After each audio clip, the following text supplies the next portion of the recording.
العزت نے لیا ہے، ایک قرآن کی حفاظت کا ذمہ اللہ رب العزت نے لیا ہے۔ اب ایک ذہن میں ایک سوال پیدا ہوتا ہے کہ آخر بچے کیا ہے؟ اللہ نے توریت کو نازل فرمایا، توریت بھی اللہ کی کتاب ہے، اللہ نے زبور کو نازل فرمایا، زبور بھی اللہ کی کتاب ہے، اللہ نے انجیل کو نازل فرمایا، انجیل بھی اللہ کی کتاب ہے، لیکن اللہ نے توریت کی حفاظت کا ذمہ نہیں لیا، انجیل کی حفاظت کا ذمہ نہیں لیا، اللہ نے زبور کی حفاظت کا ذمہ نہیں لیا، بلکہ اس کی ذمہ داری اس دور کے علماء کو سونپ دی گئی۔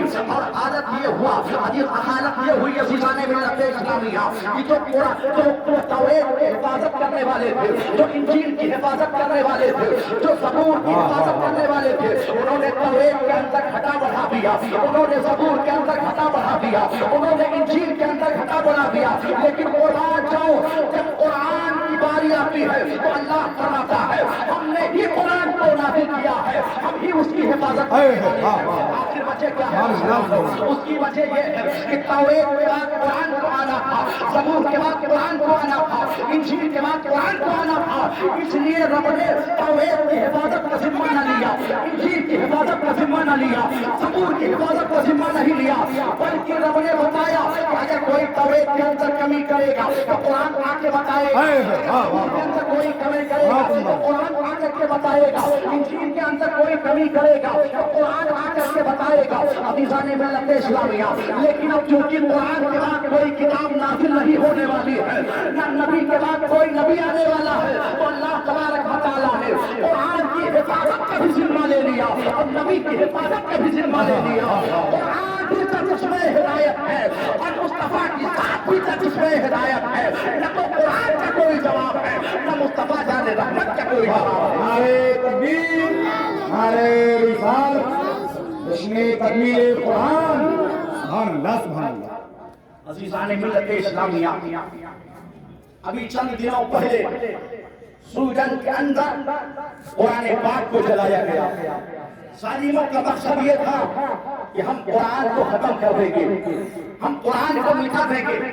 میں آج کی بات نہیں کر رہا ہوں، بہت دنوں پہلے ہمارے پڑوسی ملک میں کچھ لوگوں نے پلان بنایا، کچھ لوگوں نے ایک میٹنگ کی، قرآن پہ پابندی لگا دی جائے۔ تو لوگوں نے کہا اس کی صورت کیا ہوگی؟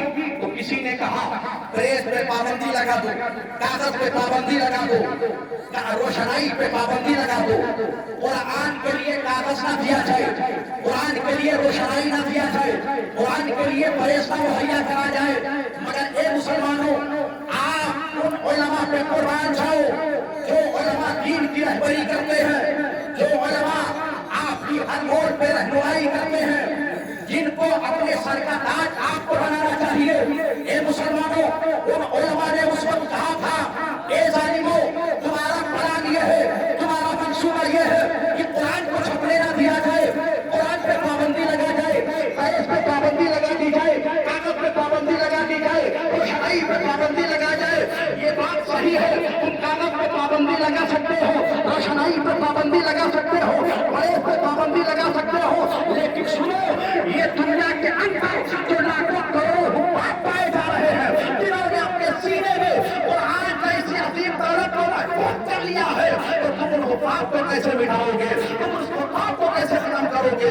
نہ تم ان حکام کو ختم کر پاؤ گے، نہ تم قرآن جیسی بہت اچھا بھائی، زندہ باد زندہ باد، بہت عمدہ بیان ہے، سبحان اللہ سبحان اللہ۔ آپ کو بتاؤ، یہی روس کی سرزمین ہے، روس کی سرزمین پہ یہودیوں نے ایک پلان بنایا اور پلان بنا کر کے یہ خاکہ تیار کیا کہ اس ملک سے قرآن کو مٹانا ہے، اس ملک سے قرآن کا خاتمہ کرنا ہے، اس ملک سے حفاظ قرآن کو مٹانا ہے۔ اب انہوں نے قرآن کو ختم کرنا شروع کیا۔ اس کے لیے سب سے پہلا پلان یہ تیار کیا کہ حافظ قرآن کو مار دیا جائے۔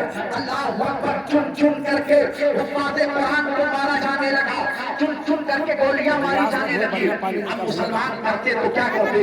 جتنے حفاظ قرآن تھے ان کو مارا جانے لگا، ان کو گولیاں چلائی جانے لگی۔ تو مسلمانوں نے ایک پلان تیار کیا۔ وہ پلان یہ تیار کیا، ایک بہت بڑی بلڈنگ کھڑی کی، اور بلڈنگ کھڑی کرنے کے بعد عزیزان ملت اسلامیہ تہخانہ بنایا۔